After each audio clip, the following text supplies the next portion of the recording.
Hello, everyone. Hope you're doing well. Welcome to the debrief of West Ham United 2, Arsenal 5. Another hiding for West Ham this season, and I think it could have been worse. Some would argue it's not that bad, and some would argue it could have been worse. But I think the second half, I think it's fair to say both teams stopped trying a little bit and accepted that 5-2 was a good result. Come the end in 90 minutes, Arsenal didn't want to risk us scoring again. We didn't want to risk Arsenal scoring again, and it just bit of a tame second half. Anyway, this is a show where we see what Hammers Chat subscribers are saying about yesterday's game. So if you're watching live, please get your thoughts into the live chat. And if you're watching this a little bit later on Sunday, maybe into Monday, please get your thoughts into the comment section underneath this video as well, because I'd like to know what you're all thinking. We're going to kick it off with Simon, who said, set the tone with a timid start. Too much respect. Antonio at left back clearly had not done our homework on their set pieces. Undid all the positives from Newcastle, and we miss a real vocal captain. Roger saying, I think the most disappointing thing is our timid performance, apart from the 10 minutes when we scored 2 goals. That was so disappointing. I completely agree with both of them, really. Make West Ham great again, says Newcastle was a one-off and we were lucky that Newcastle missed big chances. I am to be decided on that one. I'm going to wait for the next couple of games and decide if it was a one-off or not. The second half was still really good against Newcastle, but the first half we were fortunate. When you do videos, you know what you're going to say in a lot of them, and you know or you get a vibe if they're going to be well received or not. Not that plays into your speech as such, because it's just your honest opinion. You can't change it. But for example, if I was to go and do a video tomorrow and say, I think Jared Bowen is our best player, I think most would agree. My vibe would be most will agree. Some will say, I don't think it is. I think it's Kudus. I think it's this player. I think generally most would agree with me. But during the week, in a couple of videos, I said, I don't think we were like the first half against Newcastle. They were arguably the better team. We got off with it. But second half, we were very comfortable and really good. When I went to say those things, we did a video about Lopetegui on Friday saying, no, I don't necessarily want him to stay yet. I'm waiting to see. The Arsenal preview, we both predicted we'd get beat. And I was expecting a little bit of backlash. Hey, come on, that's a bit negative. And there was a few of those, but there wasn't as much as I thought. I was surprised at how many were in agreement with me. We just got a nice big win at Newcastle, but most were in agreement by saying, yeah, we were lucky against Newcastle and we should perhaps have been losing at halftime. So I agree with what make West Ham great again, but my point was I was surprised at how many people were thinking the same thing. Dan says, I don't think many expecting much from yesterday, but it's the manner of the defeats that are unacceptable for him, especially London derbies this season. If we concede first, the floodgates open. Completely agree with that one. Broad saying Kilman for 40 million was a joke. Roger saying the only positive was our 2 goals, which were really class goals. And that sliding tackle by Wan-Bissaka on Havertz in the second half. After Newcastle, I thought we had turned a corner, but clearly not. Foxes screaming said Antonio missed a sitter and so did Ings. Emerson's second free kick should have gone in and they had the 12th man. I don't recall Antonio's sitter. I'm not remembering that one. Ings, it's a difficult one. He is quite wide. He doesn't get his head up and look where the goal is. The second free kick should have gone in. I don't know if you mean Emerson should be scoring it, or I don't know what you mean by that. I disagree anyway. I don't think it should go in. I disagree. But I agree the referee wasn't especially good. Pokey said, I thought the ref was very weak and let Arsenal players have everything, but I didn't enjoy the way they cut through our midfield with ease. Brian says, if we are 5-2 down and you have no intention of winning the second half, then why not play a youngster too? Completely agree with this. I don't think any young player would or should want to come to us. It's a graveyard for you. I agree with what Brian said there. With 20 minutes to go or something, there was a bit of me, right? I can't have been the only one that when he went to do the substitutions and it was Sufal and Ings coming on, now there's no disrespect to those two, but when you're watching a game that's pretty drab at this point and you're 3 goals down and you see 2 30-plus-year-olds coming onto the pitch, it's not that inspiring. I thought Sufal was okay and I thought Ings was okay. They didn't play badly, But there's not many opportunities in the Premier League where you're going to be able to put Guilherme on in a risk-free situation. And that's what the second half was yesterday. It was completely risk-free. He could have possibly brought on another youngster, but he brought on Guido Rodriguez. And it's a bit of, what's the point? He doesn't want to be here. You've dropped him from the starting 11 for the last 2 games, and understandably so. And when he did come on, he didn't look good. But it just felt like a waste of an opportunity, because if we play Leicester on Tuesday and we are drawing 1-1, that ain't the game to start bringing on youngsters. You're going to bring on Danny Ings. You're going to go for experience. So situations like yesterday, it's not a good one, but they would have been coming on to a game which has low tempo. They're going to bring a bit of energy, which the game was lacking. And I actually agree with Brian there quite a lot. I don't like it when you make the same subs yesterday as you would have done if you were 5-2 up. And just, come on, give them a bit of a chance. Dave saying, miserable display yesterday, dose of reality after the Newcastle game. Major saying it was a great first half for any football fan other than West Ham fans. Joey saying he would like Lopetegui out. Gareth saying it's December and it's time for Lopetegui to grow. And is saying we got our pants pulled down again. Sean saying he thinks relegation is fast becoming a possibility. Mark says, I wish for once we could start in the front foot and stop having these lethargic first halves. Gaz says, still cannot see the point of that second half yesterday. We did nothing. There was no fight or pride, and Arsenal just strolled through it. Sad times. Rob said, I was expecting a defeat just like every time we played them in the last 25 years. 2 pens and a set piece aside weren't that bad. Tight lines are saying loves the channel, but come on, guys, this guy's clueless and massive. Are you suggesting I'm a big fan of Lopetegui? I do not know what you're suggesting here. You don't need to convince me about.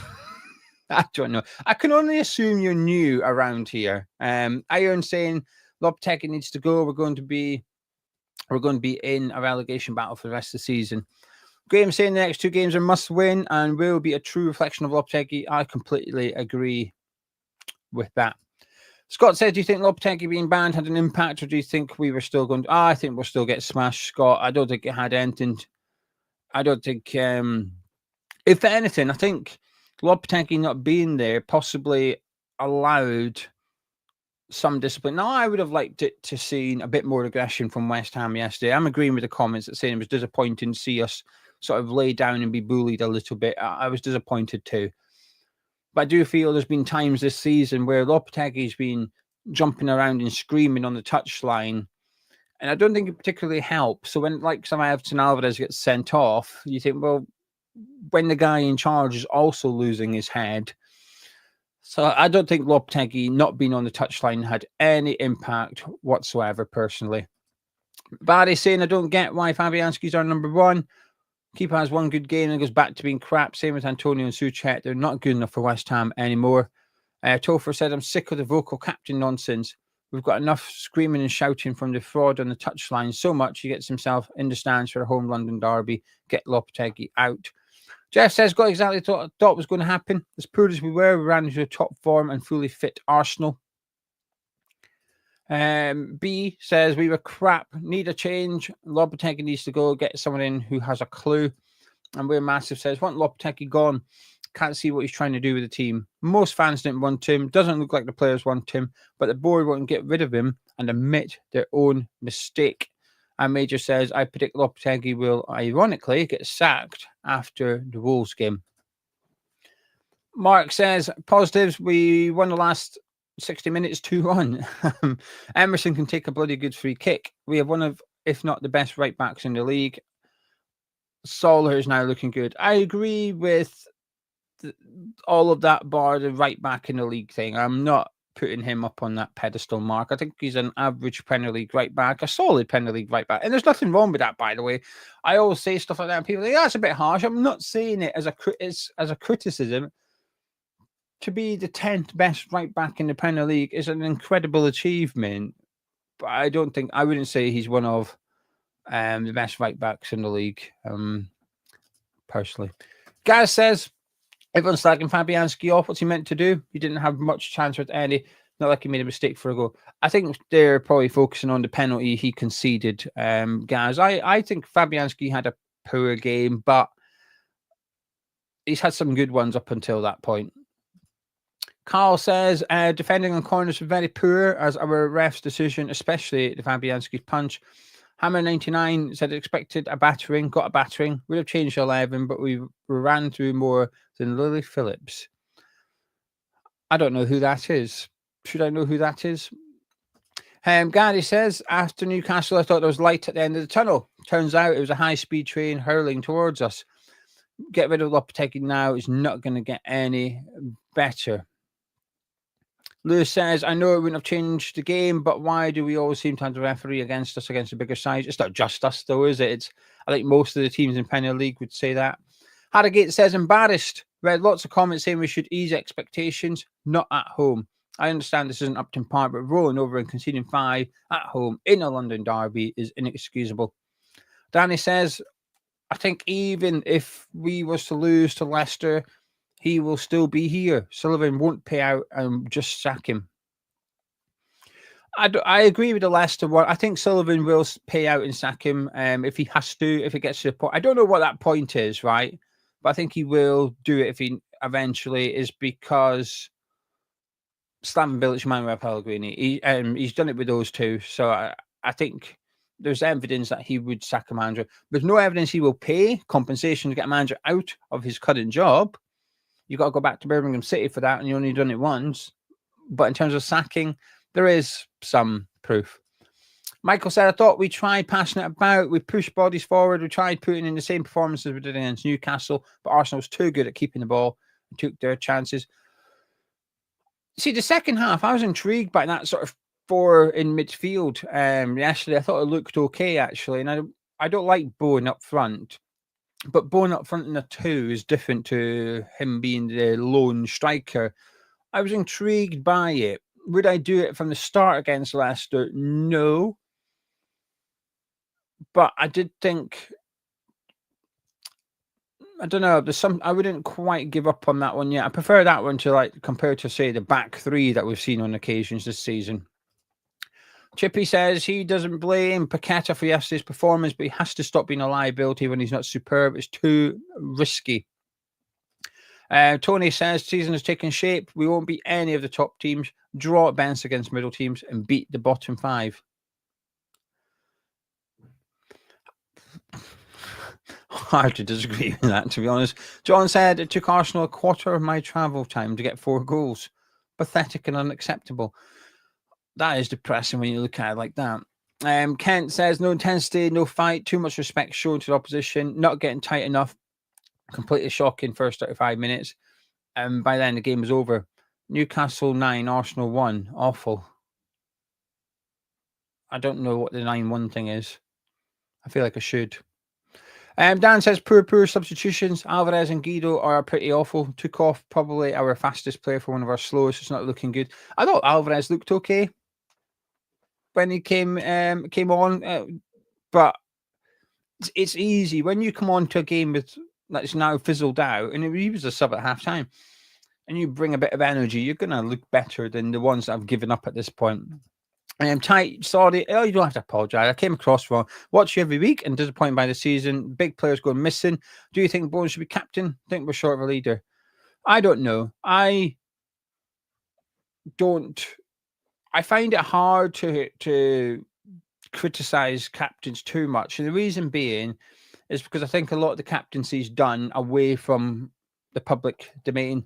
What me and you see isn't really... Yes, there's that part on the pitch on a Saturday afternoon, of course. But there's the Monday to Friday part as well. And you don't know how good or how bad a player is like that. The one thing I will say I like about Jared Bowen as skipper this season is when we get beat, he's the first one in front of the camera. He's the one answering the questions, just like Declan Rice did and just like Martin Noble did, just like Kurt Zuma did not do. We got spanked last season. Quite often we got hiding. And James Ward-Prowse and Thomas Souček were usually the 2 players stood in front of a camera after the game, taking the questions. Zuma he was nowhere to be seen. Our captain wouldn't be there. He wouldn't be there taking the media part of it. And I like the cut of Jared Bowen's jib. Don't like Lopetegui's, because you know what he's going to say. Oh, we need to do better. We need to improve. And we did okay in the second half. It's makes you worse listening, or in this case, read. I can't tell what Lopetegui says. I have to wait for the text format to come out after, which is dangerous because text doesn't have tone. And it also takes bits out and doesn't always. Sometimes the official website has stitched a couple of managers up in the past where they put up quotes, but they miss out bits from the quote, which is quite important. So it's hard, but I generally struggle to hear Lopetegui, so I have to wait for the text format to come out. And I could almost type it. I almost say it's like it's done by AI or something. Someone at the media is going, "Oh, just put in something from Lopetegui about how we need to improve," and then that'll do. Stick that one up.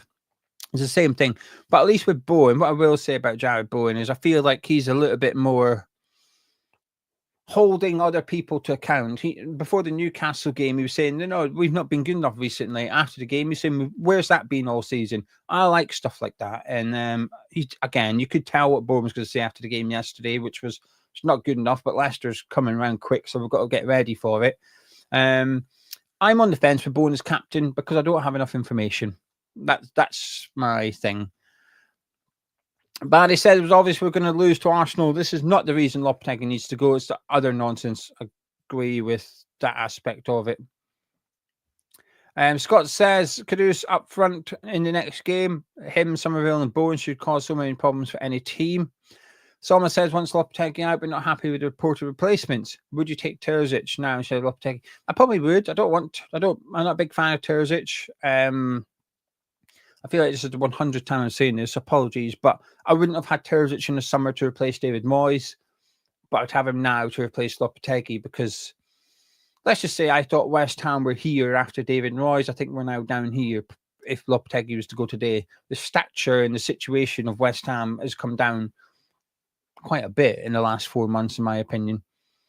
Ben says bunch of overpaid soft players. This is the Premier League. You need to fight for everything. Not acceptable under any circumstances. Finn says Sullivan got lucky with Moyes. He will only ever hire a free agent. Go cheap, pay twice. Jamie said I found it a hard watch. They wanted to. They could have put 8 or 9 past us. Luckily, they went to second gear and passed it right. I completely agree with that one. Completely agree. Hammer 99 says I said on the build-up show we know what happens when there's a bug in the camp. Not an excuse. I thought you were waiting to say something about Lopetegui being in some sort of insect or something there. Cameron saying I didn't get taken Somerville off at Alvarez. Just a bit like Moyes in protecting a loss. Plus, I don't like Alvarez, so I'm just petty. We can all be a little bit petty sometimes, can't we? Dials said didn't expect a win, but wanted to see the same work level and intensity from the Newcastle game, and we didn't get it. Only picked up at 4-2.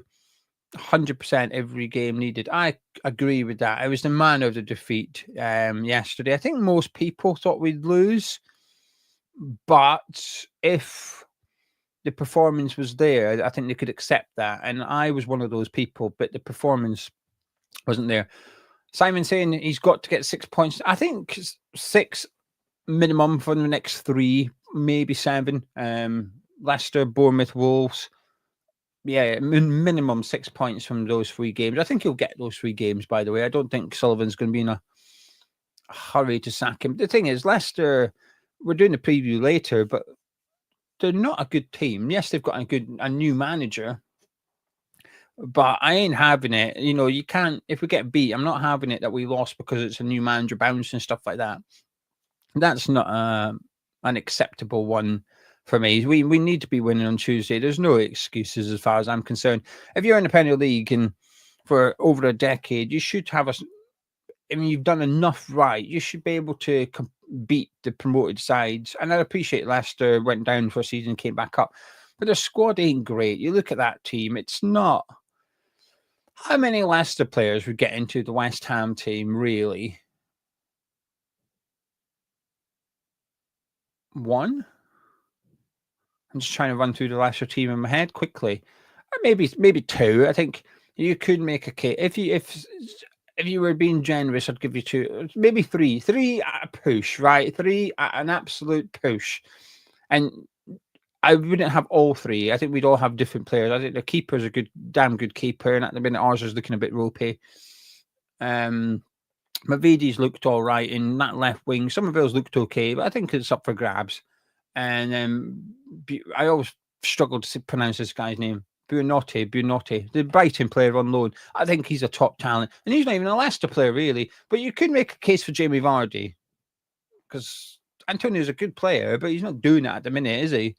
So I think you could make a case that Vardy would get into the starting 11. So Vardy, Buonotti, and the goalkeeper. That's it. I think that would be the three. And that's at an absolute push, I think. I'm glad it's not just like me. I like this. And thank you, Brendan. You've cheered me up a bit. Bruno Noto. It's definitely not. That's definitely not how you spell. I don't know how you spell it. B-U-A. N-U-E-T-T-E or something like that. I don't know, but we don't know how to say it, and we don't know how to spell it. We don't know how to pronounce it, but we know he's a damn good player. John said, I don't think Sullivan's going to let Lopetegui go. No one is listening to the people that are spending good money on poor performances. We need good structure. As I said, Wan-Bissaka should start up top against Leicester this week. We didn't be against that. We're both having a little bit of a laugh. B says, I agree with you. I can't really understand what Lopetegui's saying. Seems to talk in riddles and doesn't seem to have a clue. And he's got younger players on the bench onto the pitch. Transit saying, great to see that after the blip against Newcastle, we are back to normal. It was very much one step forward, two steps back, wasn't it? Anthony says, I have to admit, I left my seat at 3-0 to have a leak and did have one eye on the exit door. Decided to go back in, but I had the same reaction to Guy Neville as you yesterday when I heard what he was saying in regards to people leaving. Michael said, beat by the better team, but two very soft pens. Paul saying James Justin would get into the team. He's been crap this season, in my opinion, Paul. I thought a player, when he first came through at Leicester, had huge potential, didn't he? And he looked really good, but he just got riddled with injuries. But when I've seen Leicester this season, Paul, he's been stinky. I wouldn't have him in over Wan-Bissaka or Emerson personally. AT says terrible performance yesterday, but fed up watching Arsenal, time wasting, falling over. The ref was definitely the 12th man, and hope they win nothing onwards to Tuesday at Leicester. Let's get 3 points. We definitely need 3 points. The one thing I will say about the corners is we changed it. Have we got? Yeah, I do. I do like an opposition prediction every week. And I'll discuss various different things. It's basically how the other team, try and guess the starting 11 of the other team and speak about one or two things, either player performance or tactics or something. There's one or two things I've noticed whilst watching them this season. It's nothing fancy. It's nothing complicated. It's nothing, I'm not some sort of football expert or anything. I'm just a gobby Scotsman on the webcam. But it didn't stop me having my 2 pence. Before I bring up the geekiness, actually, we got these hats delivered. They're for sale at hammerschatstore.com. You fancy ones? They're by Oddballs, big company. I've got their underwear. They do fantastic underwear. Anyway, we've collaborated with them to create a couple of hats. There's a Hammers Chat one up there, but I appreciate not many people are going to want a hat that says Hammers Chat. However, I'm hoping some people will want this hat for Christmas. Go to hammerschatstore.com and grab yourself one. Anyone that buys a Christmas jumper will get a free packet of beer mats. If you make an order before Wednesday, it will be posted on Thursday. It will be with you on Saturday. All items are sent tracked 48. If you are going to order from us before Christmas, if you don't mind, try and do it in the next week. As many of you will know, there's a baby Geo is en route. Mini Geo. It might not be a boy. We don't know the gender, but I am the father. And there's a baby Geo due, and it is due the following week. So between the 8th and the 15th, that baby will be born. So I don't know how much time I'll have to do the orders and get the sack away that week. So this week coming up, I'll get everything done. So if you can order, please do it this week. Because in the following week, it's going to be bloody stressful. Anyway, right, I got geeky because we changed something and it had a big impact. Now, I got the Arsenal corners wrong. This was my analysis from the Arsenal corners. And this was a screenshot from them against Sporting. But this is what they do a lot. With Gabriel's the one in red. And he just does his bullet run. Now, they changed it against West Ham and he started going to the back post, which is something else they have done previously. But the last few games, Gabriel was running from the penalty spot and they changed it. But the way that West Ham went about things also changed. And I've got this picture here. So this picture here, you can see is how we defend corners. And if you take a look at West Ham's front post and back post, this is what I want to point out here. At the front post, you've got Emerson and Thomas Souček. And this is, I've gone through different games and I'm not going to bring them all up on the screen. Here's a different corner from Newcastle. You can see Emerson is literally on the front post and Thomas Souček is the one next to him. And you can see where Lucas Paqueta is. Lucas Paqueta is at the back post. And again, Lucas Paqueta, back post, furthest player back for West Ham. So we combine zonal marking and player marking. We have Emerson, Souček, Todibo, Kilman, and Paqueta zonal marking along the 6-yarder. Wan-Bissaka, Antonio, and Soler are the ones that pick up the runners, and Jared Bowen and Somerville pick up the stationary players on the edge of the box. Now, Arsenal threw a curveball at us because they have so many players. Emerson became one of the runners yesterday. But we switched something. As we know from the first goal, Paqueta was at the front post.